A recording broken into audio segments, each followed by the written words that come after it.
This week on the Bioneers, Revolution from the Heart of Nature.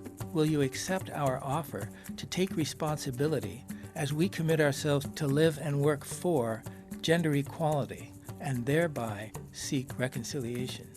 I'm Neil Harvey. Please join us this week for the truth and reconciliation of gender on the Bioneers, Revolution from the Heart of Nature.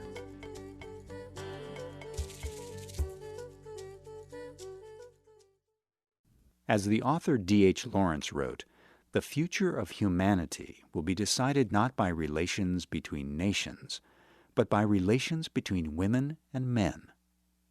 Like the truth and reconciliation process that South Africa undertook to heal the racial wounds of apartheid, today, gender reconciliation is a burgeoning new movement for transformational healing.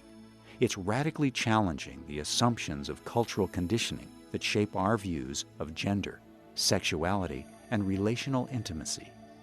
Although a patriarchal power structure continues to subordinate women and confer power and privilege to men, that privilege comes with a very high price for both men and women.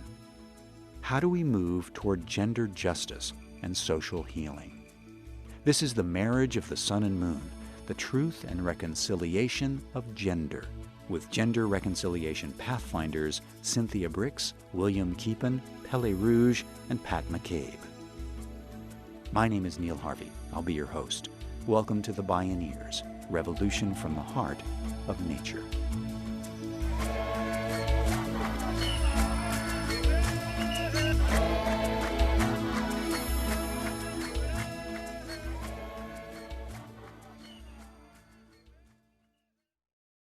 And here's the first question for the men. Please raise your hand if you have ever been afraid to walk the streets alone because you are a man. So the second question for the women. Please raise your hand if when you were a child or a young woman, you ever feared or lamented that you might have to fight or die for your country. Reverend Cynthia Brix and her husband, William Keepin, create forums where men and women come together to heal and transform one another.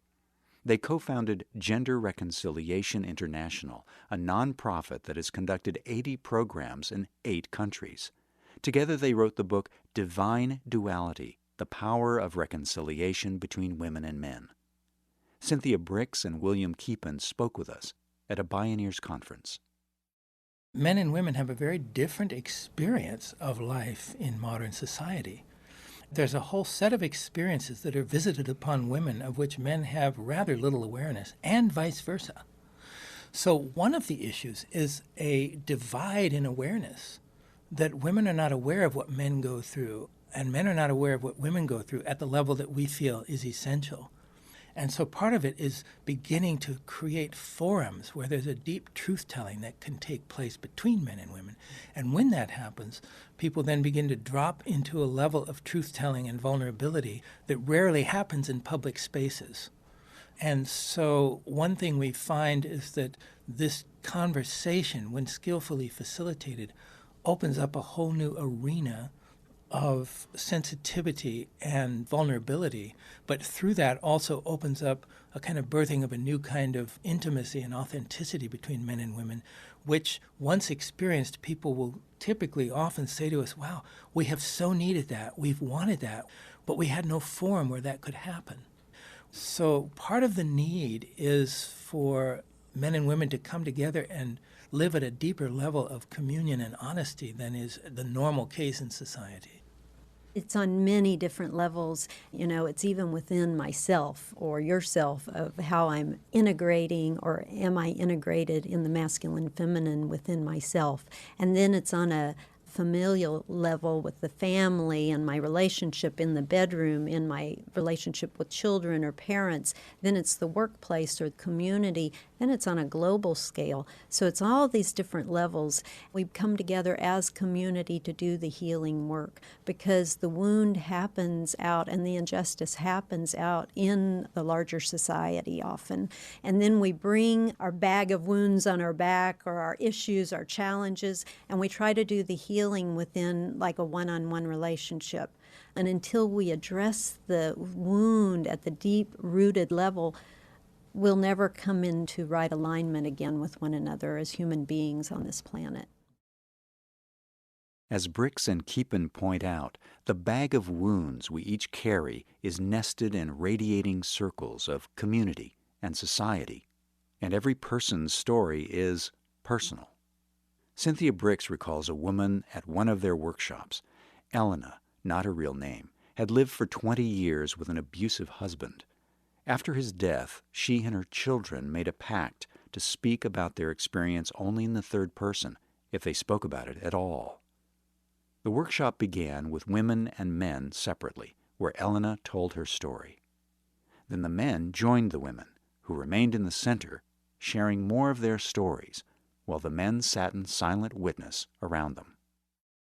And Elena came forward with the fullness of her story, that she had lived in this marriage, abusive marriage, for 20 years. Her husband would dangle the babies from the second-story balcony and threaten to drop them while Elena was underneath ready to catch them.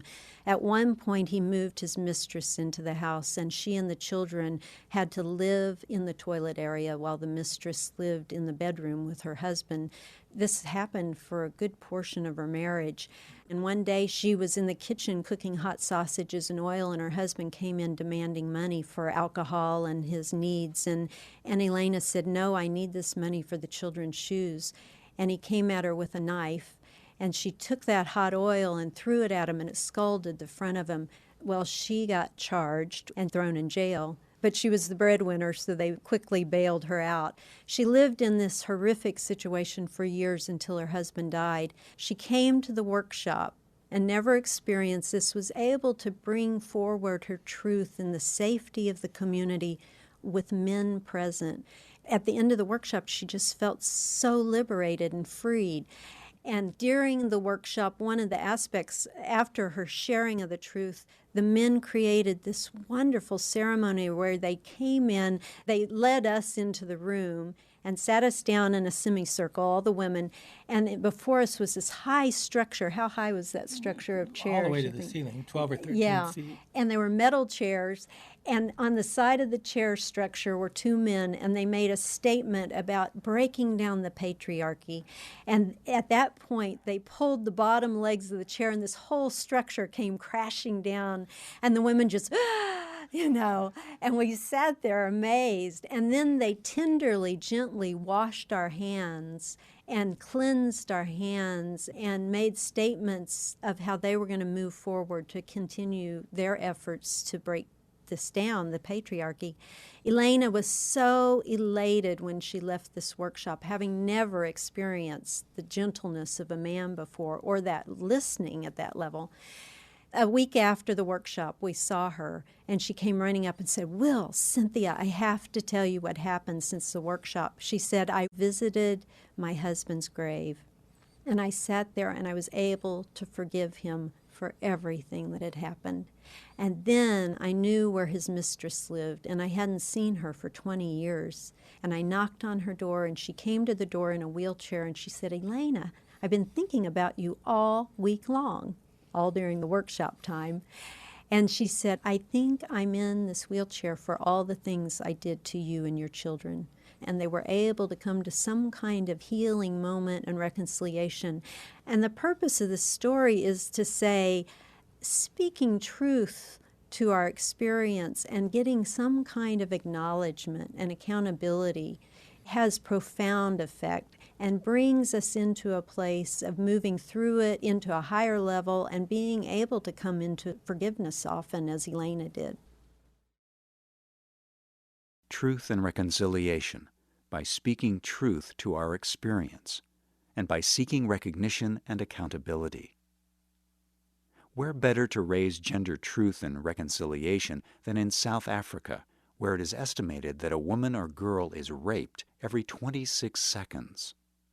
Brix and Keepin learned what was often expected for boys and girls growing up in a township in South Africa. As a boy, your mother would fear you'd become a gangster. As a girl, your mother would fear you'd be raped at a very young age.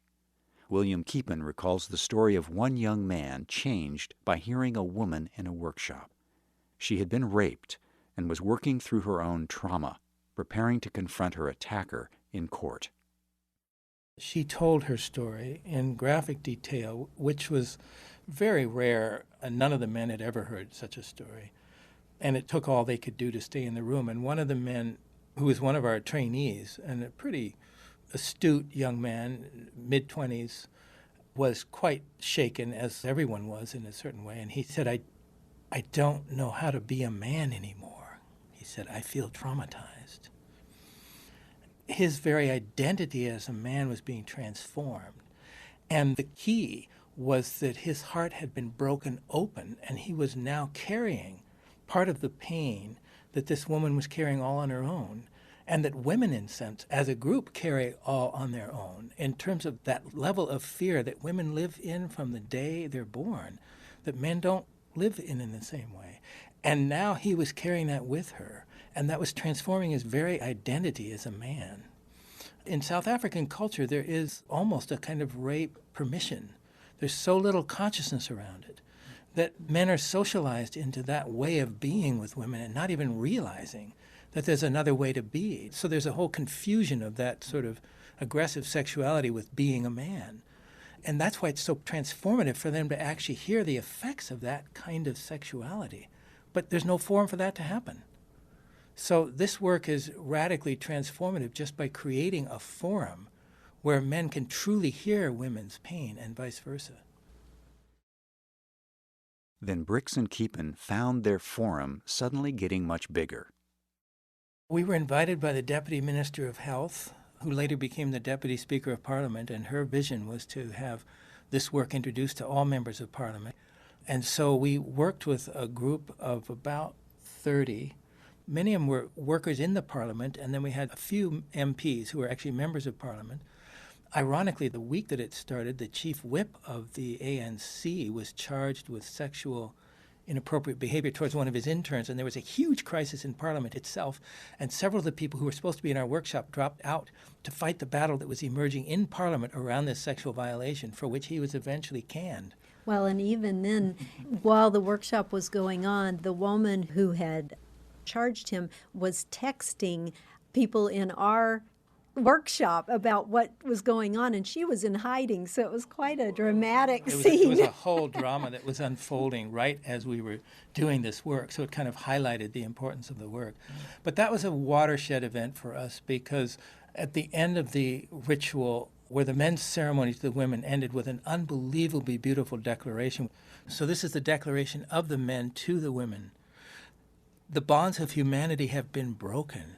We acknowledge that we have shared in the unfair and unjust advantage that has upset the Creator's intended balance of human relationships for love, companionship, and cooperation. We further acknowledge that we have been complicit in breaking the intended dream of equality. So now we come forward to say to you, we are sorry. We affirm that we want to start anew, and we ask, will you accept our offer to take responsibility as we commit ourselves to live out and challenge and support all men everywhere to live and work for gender equality and thereby seek reconciliation. I mean, the women were weeping. They were stunned when the men delivered this and left. I mean, you were there. Mm-hmm. It's true. Yeah, it was a very beautiful moment. And coming at such a high level of political engagement, these men were leaders in the country. And it's beautiful. William Keepin and Cynthia Brix say that the greatest male privilege is not any of the social advantages afforded to men in patriarchal society, but rather for men to participate in dismantling the patriarchal system itself. This was symbolized in this case by toppling a stack of chairs, men proactively deconstructing male privilege and partnering with women to build a beloved community across nations, races, and cultures. When we return, we explore ways people from Western and indigenous cultural perspectives are restoring the balance of the masculine and feminine and creating an alchemy of the heart. This is the marriage of the sun and moon, the truth and reconciliation of gender. I'm Neil Harvey. You're listening to the Bioneers, Revolution from the Heart of Nature.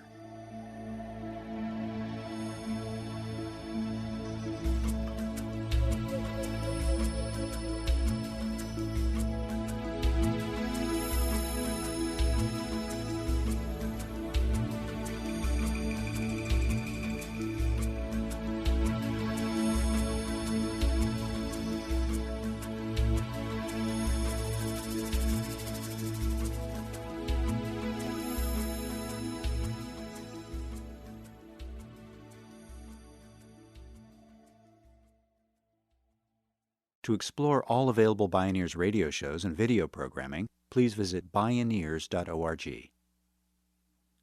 Attitudes toward gender are changing radically. From the majority acceptance of gay marriage in the U.S. to the emerging LGBT rights movement, growing numbers of people are seeing gender identity as more fluid and inclusive of differences. It's a nuanced continuum where each of us has both feminine and masculine qualities. When I think of gender, I think of all aspects of who I am as a human being. What does my mind say about gender? What does my body say about gender? What does my spirit have to say about gender? And what does my emotion say about gender? And they're not all one and the same. Pele Rouge leads gender reconciliation business retreats and community ceremonies based on an ancient body of earth wisdom teachings passed on to her and her husband in a formal apprenticeship. She's a contributing editor to Community Building, Renewing Spirit and Learning in Business. Her journey has been deeply personal and began unexpectedly on the cliffs of Big Sur, California. Pele Rouge. I was born into a fifth-generation farm family in Iowa, the second daughter into a family that desperately wanted a male. And when I was about 27 years old, I found myself sitting in a hot tub at Esalen doing an exercise about what I feel guilty about. And I found myself saying, I feel guilty for being female. I was so grateful for that moment because for the first time in my life, I began to understand something about who I was and something about the forces that I had been wrestling with that I couldn't make sense of because I never seemed to fit. It's probably been somewhere in my 20s where I discovered that the two questions of my life in terms of what I came here to learn this lifetime, the first one is, what is it to be a woman in this time? Because I felt I knew much more about being male than I did about being female. Growing up the way that I did, I was a tomboy. I was my father's son in many, many ways. That world made sense to me. The world of the feminine, the world of women was a mystery that I had some very painful and powerful initiations into over time. In the face of mystery, Pele Rouge asked herself a question. How do I heal the hatred of the feminine that is within myself? How do I heal the denigration of the feminine? How do I even see it? How does it even become visible to me? One of the greatest gifts that has come to me recently is a deep friendship with a woman who is a lesbian, who gives me eyes to see what has been hitherto impossible for me to see through my own heterosexual eyes. We were in a conversation about yielding, that it is the job of the masculine to yield first and then change, and the feminine to change first and then yield. Most women in this culture were brought up to yield. We were brought up to change first. And the yielding, certainly in my world, the world that I grew up in my family, was very close to serving. There wasn't much difference between yielding to the masculine and serving the masculine. At my time of being a young girl, I actually moved from New Mexico, which is where my home is, to the Stanford University campus where my father went to school. And it was a pretty radical change for a New Mexico girl, but beautiful. Pat McCabe is a member of the Diné Navajo Nation. She's a mother, writer, artist, activist, international speaker, and cultural liaison. Her work is based on what she calls the science of right relations and the central knowledge that we are born into beauty. She's a ceremonial leader known as Woman Stands Shining. One of the things I always think about that time is how it was so a part of curriculum on the part of really everybody, but in particular the women who were my teachers, to make sure that I understood that I could become anything. I could be an astronaut. I could be, it was just like over and over and over and over and over again. Later, however, as I came back around to indigenous community and indigenous culture, that had to shift. And I didn't understand it at first. I kind of came into traditional activity and practices with a women's lib attitude. I didn't understand what the gender roles were about then. I didn't understand that there was a purpose beyond contemporary Western culture's understanding of what those roles were. So it was a slow process for me, but I've come around to this different place now where there's actually many different cultures and different lenses to look at that question through. In other words, says Pat McCabe, gender is a cultural construct and a paradigm. So what really is gender, and what cultural paradigm is informing it? What does it mean to be embodied divine feminine? What does it mean to be embodied divine masculine? In fact, what does it mean if we just drop that word feminine that is so loaded, or that word masculine that is so loaded? What are we left with, essentially? My spirit helper said to me, "That's a very good question. You're onto something with that question, because you have been associating what is masculine with a paradigm. It's the warring and hoarding paradigm. And in that paradigm, there's always one guy at the top, a couple of his buddies below him, maybe a couple of their buddies below them, and after that, we don't really care. So in that power over paradigm, the stronger physically, brute strength-wise, is going to always hold that spot. And so you associate that behavior of the person at the top of a paradigm as being man. That is not man. That is paradigm in operation. So when you change the paradigm, everybody gets to come to a new nature, a new way of being. Where did this power over paradigm come from? William Keepin found insight in historian Gerda Lerner's book, The Creation of Patriarchy. She said the most interesting thing that I discovered was that the one factor that was true in common in every culture where patriarchy emerged, it happened when the women in that culture lost their direct connection to the divine. And when that connection was severed, women were commodified, sexuality was commodified, and the whole thing started to unfold as a patriarchal oppression. So that gives us a hint that part of the solution then to heal patriarchy is for women to reclaim that spiritual connection, direct connection, authentic, and become then an instrument of a larger divine force and power. Believe me, the patriarchy knows this, and that's why they're desperate to keep this from happening. That's why they set up that whole hierarchy of priests as all male. And that's why these stories are put into the apocryphal. The story of St. Tecla should be in the canonical Gospels. But you see it across the traditions, and you begin to see that power, that women connected to their spiritual power trump patriarchy time and time again.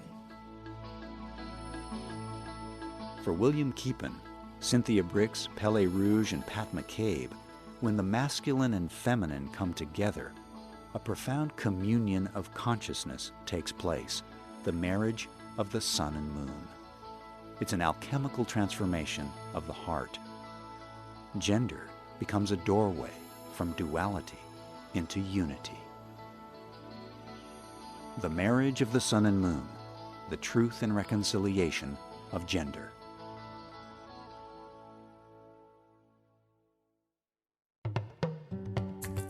You can see video of workshops led by Cynthia Brix and William Keepin and explore more Bioneers radio shows and video programming online at bioneers.org.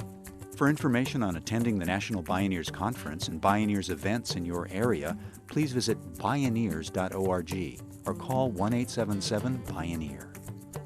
The Bioneers, Revolution from the Heart of Nature is a production of Bioneers and Collective Heritage Institute. Executive producer, Kenny Ausubel. Written by Kenny Ausubel. Senior producer, Neil Harvey. Managing producer, Stephanie Welch. Distribution is by WFMT Radio Network. Interview recording engineer, Jeff Westman. Our theme music is taken from the album Journey Between by Baka Beyond and used by permission of Hannibal Records, a Rykodisc label. Additional music was made available by Sounds True at soundstrue.com. For more music information, please visit radio.bioneers.org. The opinions expressed in the Bioneers Revolution from the Heart of Nature radio series are those of the presenters and are not necessarily those of Bioneers and Collective Heritage Institute, the underwriters, or this radio station. My name is Neil Harvey. Thank you for listening. I invite you to join the Bioneers in inspiring a shift to live on Earth in ways that honor the web of life, each other, and future generations. This is program number 1014.